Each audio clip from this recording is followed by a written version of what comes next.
जय हिंद दोस्तों। तो आज हम लोग निश्चित समाकलन के सामान्य गुण पढ़ने वाले हैं।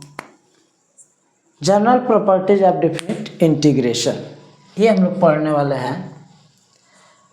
निश्चित समाकलन संबंधित प्रश्नों को हल करने के लिए ये जो समाकलन के प्रगुण है, निश्चित समाकलन की जो प्रॉपर्टी है वो बेहद ज़रूरी है। यदि आपको प्रॉपर्टी याद होगी तो आप डेफिनिट इंटीग्रेशन के जो सवाल हैं उनको आप आसानी से हल कर पाएंगे। तो आज हम लोग निश्चित समाकलन के कुछ गुण पढ़ते हैं। तो पहला गुण क्या है? पहला गुण ये है कि हमारा यदि लिमिट a से b f(x) dx है तो हम इसे a से b ft dt लिख सकते हैं। ये पहला प्रगुण है।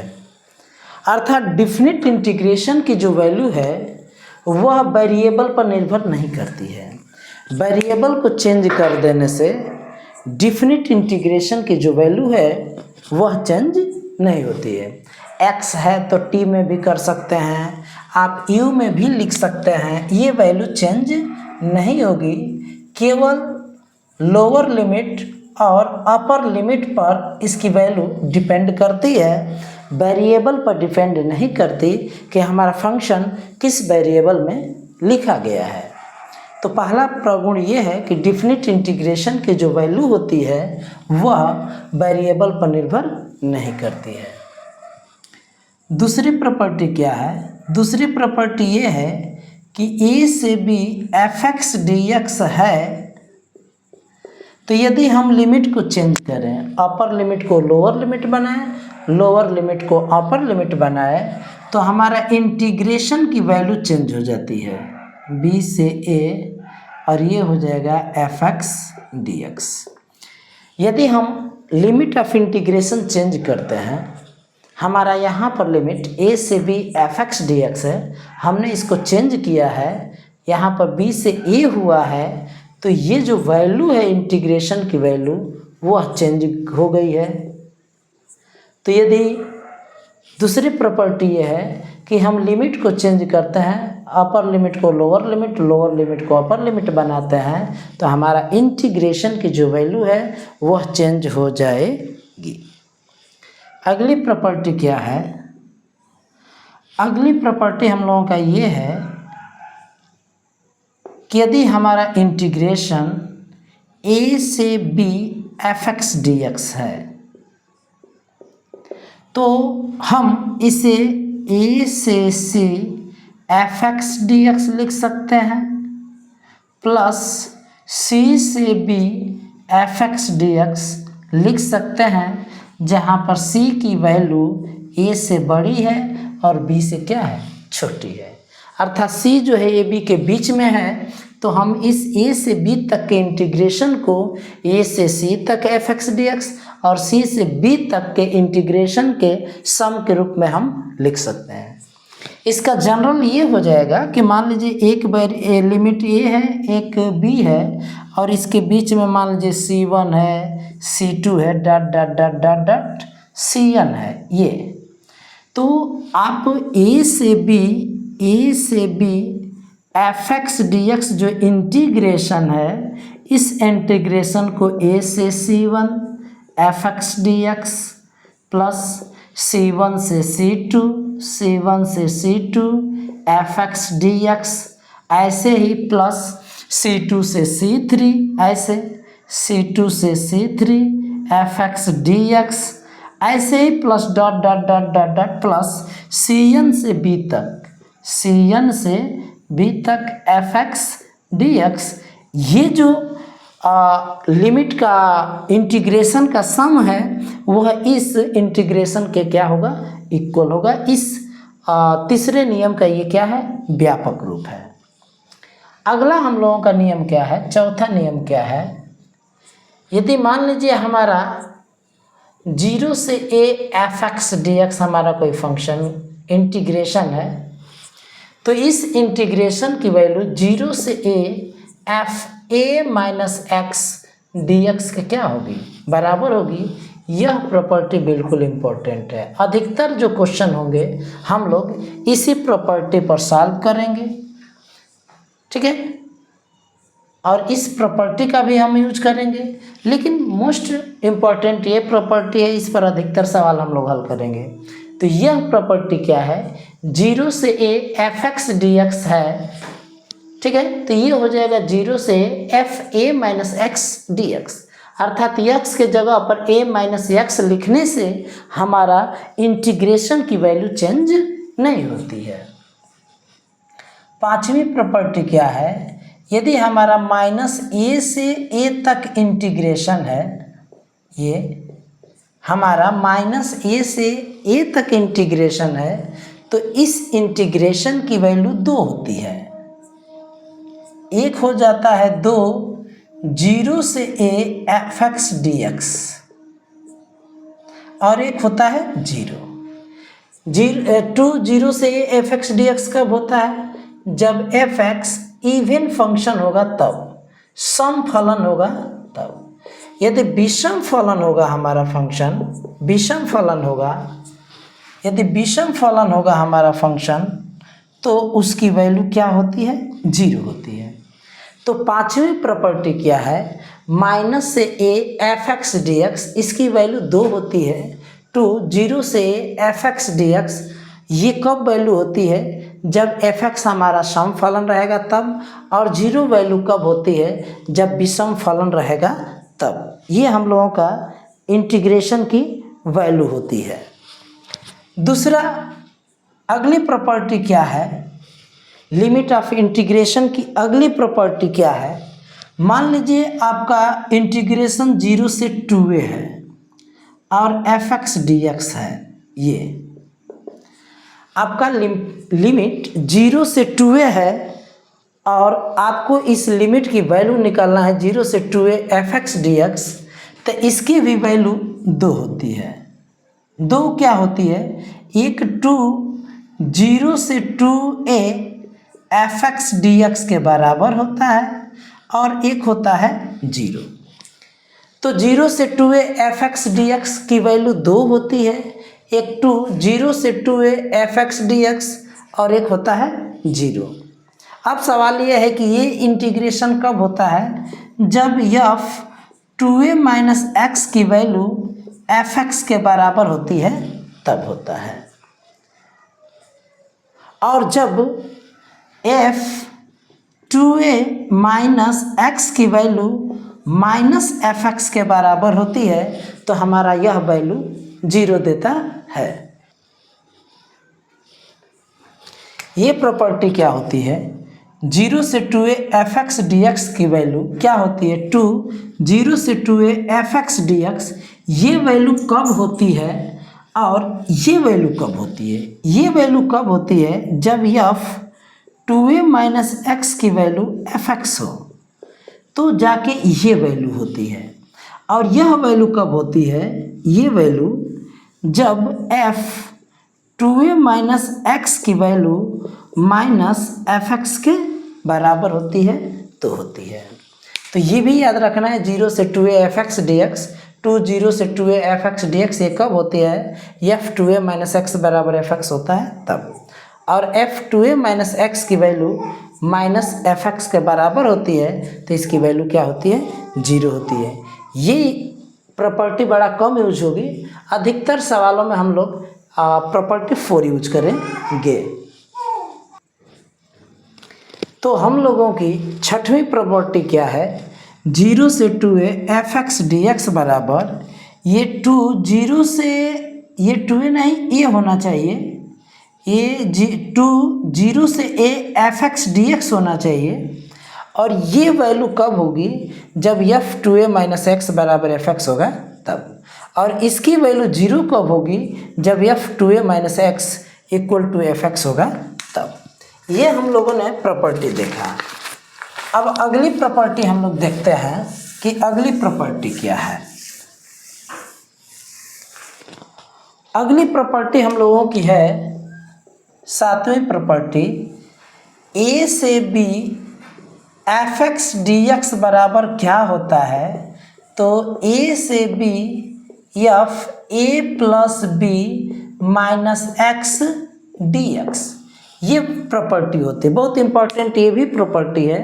ए से B F x D x बराबर होता है ए से B F A plus B minus X D x, ये प्रॉपर्टी होती है। सातवीं प्रॉपर्टी ये है। और आठवीं प्रॉपर्टी क्या होती है, आठवीं प्रॉपर्टी कि यदि एफ ए माइनस एक्स बराबर एफ एक्स हो, यदि एफ ए माइनस एक्स बराबर एफ एक्स हो, तो हमारा इंटीग्रेशन 0 से a x f x D x बराबर क्या हो जाएगा, तो 1/2a 0 से a f x D x, ये हमारी इंटीग्रेशन हो जाएगा। तो क्या हो जाएगा, एफ ए माइनस एक्स बराबर एफ एक्स हो तो 0 से a x f x D x की वैल्यू 1/2a 0 से एफ एक्स डी एक्स के क्या होगी, बराबर होगी। तो ये जो डिफिनिट इंटीग्रेशन के 8 प्रॉपर्टी हैं, ये प्रॉपर्टी बेहद इम्पॉर्टेंट है और इनके बिना आप डिफिनिट इंटीग्रेशन का सवाल जल्दी आसानी से नहीं लगा सकते हैं। तो आप इन प्रॉपर्टी को आप यदि याद कर लेते हैं तो आप सवाल बड़ी आसानी से हल कर सकते हैं। तो चलिए हम इन प्रॉपर्टी पर आधारित सवाल सॉल्व करते हैं।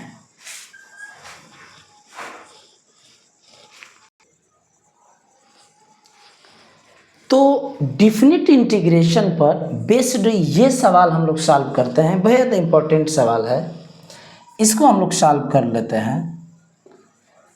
तो इसका सॉल्यूशन क्या होगा, हम लोग मान लेते हैं, माना आई बराबर हम लोग मान लेते हैं 0 से π/2 अंडर रूट साइन एक्स और upon under root sine x plus under root cos x D x. मान लेते हैं ये इक्वेशन हम लोगों का क्या है, फर्स्ट है। अब हम एक प्रॉपर्टी पढ़े हैं 0 से a f x D x बराबर क्या होता है, 0 से a F a minus X D x.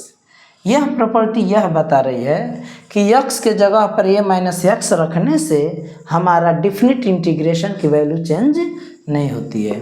तो i बराबर मैं क्या लिखूँगा, 0 से π/2 अंडर रूट ये साइन x के जगह पर मैं a माइनस एक्स रखूँगा, यानी a मैंने है π/2 minus x upon under root sine x है तो साइन x के जगह पर मैं π/2 माइनस एक्स रखूँगा प्लस अंडर रूट कास x है तो कास x के जगह पर मैं लिखूँगा कॉस और x के जगह पर मैं लिखूँगा π/2 माइनस एक्स और dx रहेगा ही। अब आगे हम लोग हल कर लेते हैं 0 से π/2, देखिए sine 90 minus theta cos theta होता है तो ये हो जाएगा under root cos x upon आ जाते हैं under root sine 90 minus X, ये कॉस एक्स हो जाएगा और कास 90 माइनस एक्स ये हो जाएगा sine X under root sine x और ये आ गया डी एक्स। तो ये आई की वैल्यू क्या हो जाएगी, 0 से a under root cos x upon cos x को पहले लिख लीजिए under root sine x plus under root cos x और ये आ गया डी एक्स। इसको मैं इक्वेशन क्या मान लिया, सेकंड मान लिया। अब जरा इक्वेशन फर्स्ट और सेकंड को जोड़ दीजिए। समीकरण 1 और 2 को जोड़ने पर, 1 और 2 को जोड़ने पर जरा समीकरण 1 और 2 को जोड़िए। तो आई में आई को जोड़ेंगे तो 2i आ जाएगा। और देखिए इस समीकरण को जोड़ना है तो ये 0 से a नहीं है π/2 है ये, तो दोनों को जोड़िए। 0 से π/2 under root sine x upon under root sine x plus under root cos x plus इसको जोड़ना है 0 से पाई बाई 2, ये वाला को जोड़ना है कास एक्स, ये डी एक्स तो रहेगा ही, अंडर रूट कास एक्स और upon under root sine x plus under root cos x D x. आप देख सकते हैं इन दोनों की वैल्यू सेम है, हर की वैल्यू सेम है, तो अंश को आप जोड़ देंगे तो आई बराबर हो जाएगा 0 से pi by 2 under root sine x plus under root cos x upon under root sine x plus under root cos x D x. ये कैंसिल हो जाएगा और कैंसिल होने के बाद 1 हो जाएगा, तो 2i बराबर आ जाएगा 0 से पाई बाई 2 1 dx। और हम जानते हैं कि 1 की इंटीग्रेशन क्या होता है, x होता है और 0 से पाई बाई 2। तो अब हम कैसी वैल्यू निकालेंगे, पहले अपर लिमिट रखेंगे और लोअर लिमिट को घटा देंगे। तो x के जगह पर पाई बाई 2 रखिए -0, तो 2i बराबर आ जाएगा पाई बाई 2। यहाँ पर 2 क्या है, मल्टीप्लिकेशन है, तो i बराबर आ जाएगा पाई बाई 2 इंटू 2, तो पाई बाई 2 और 2 पाई बाई 4, ये हम लोगों का क्या हो जाएगा, आंसर हो जाएगा। तो इस इंटीग्रेशन की वैल्यू क्या आएगी, पाई बाई 4। और ये इंटीग्रेशन हम लोग बड़ी आसानी से लगा लिए। इसकी वजह क्या थी कि हम लोगों ने किसका प्रयोग किया, प्रॉपर्टी ऑफ डिफिनिट इंटीग्रेशन किया, जिसकी सहायता से ये सवाल हम लोगों ने बड़ी आसानी से लगा लिया। तो आइए अब इस सवाल को देखते हैं। इस सवाल के पीछे भी हम लोग की एक प्रॉपर्टी छुपी हुई है। ये सवाल भी बिल्कुल इजी सवाल है यदि आप प्रॉपर्टी का यूज करेंगे तो मैं क्या मान लेता हूँ, मैं मान लेता हूँ कि इस इंटीग्रेशन की वैल्यू आई है 0 से pi by 2 under root tan x upon under root tan x plus under root cot x dx। ये हो गया। अब मैं इसमें वैल्यू रखूँगा और ये वाली प्रॉपर्टी मैं यूज करूँगा 0 से a f(x) dx। तो इसकी प्रॉपर्टी क्या होती है, इसकी प्रॉपर्टी होती है 0 से a f a minus x dx। ये वाली प्रॉपर्टी मैं यूज करूँगा। तो इस सवाल में ये प्रॉपर्टी यूज करिए तो क्या हो जाएगा, i बराबर 0 से pi by 2 under root tan x है, तो tan x के जगह पर मैं रखूँगा, क्या रखूँगा, a माइनस एक्स, a माने पाई बाई 2 और माइनस x, ये मैं रखूँगा अपन अंडर रूट tan x है, तो tan x के जगह पर मैं रखूँगा पाई बाई 2 माइनस x प्लस ये देखिए cot x है, तो cot x के जगह पर मैं क्या रखूँगा, अंडर रूट रखूँगा ही, cot x के जगह पर मैं रखूँगा पाई बाई 2 माइनस x। ये वाली प्रॉपर्टी मैं लगा रहा हूँ, ये वाली प्रॉपर्टी। अब यहाँ पर क्या हो जाएगा, हम लोग 10th लेवल में ही जानते हैं, tan 90 माइनस एक्स, ये हो जाएगा cot x हो जाएगा। यहाँ भी tan 90 माइनस एक्स, ये भी cot x हो जाएगा, प्लस cot 90 माइनस एक्स, ये tan x हो जाएगा, tan x, और dx रहेगा ही। बच्चों tan को पहले और काट को बाद में लिखिए। तो i बराबर आ जाएगा 0 से pi by 2 under root cot x upon under root tan x plus under root cot x dx। इसको मैं इक्वेशन सेकेंड मान लिया और ये जो हमारा इंटीग्रेशन है उसको मैंने फर्स्ट मान लिया। जरा फर्स्ट और सेकंड इक्वेशन को आप जोड़िए, 1 और धन 2 मैंने जोड़ा, तो लेफ्ट को जोड़िए i और i, ये इंटीग्रेशन होगा आपका 2i।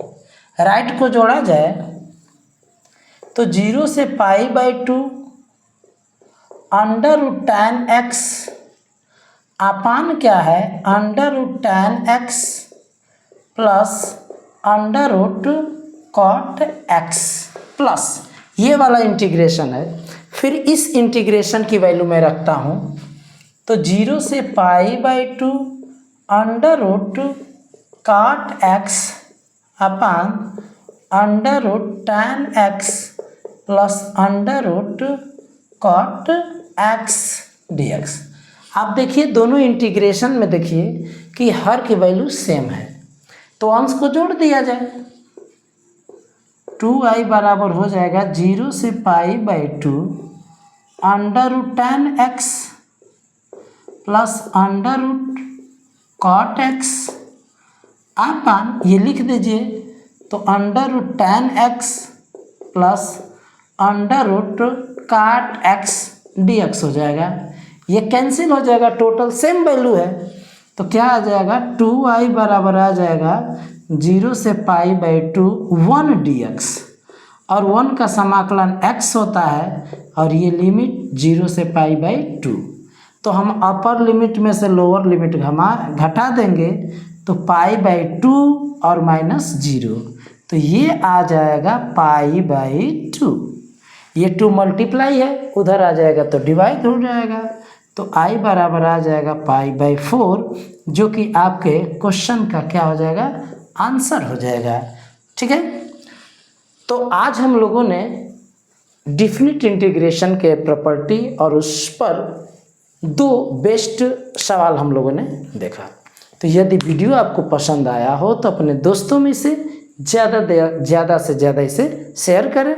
जय हिंद, जय भारत।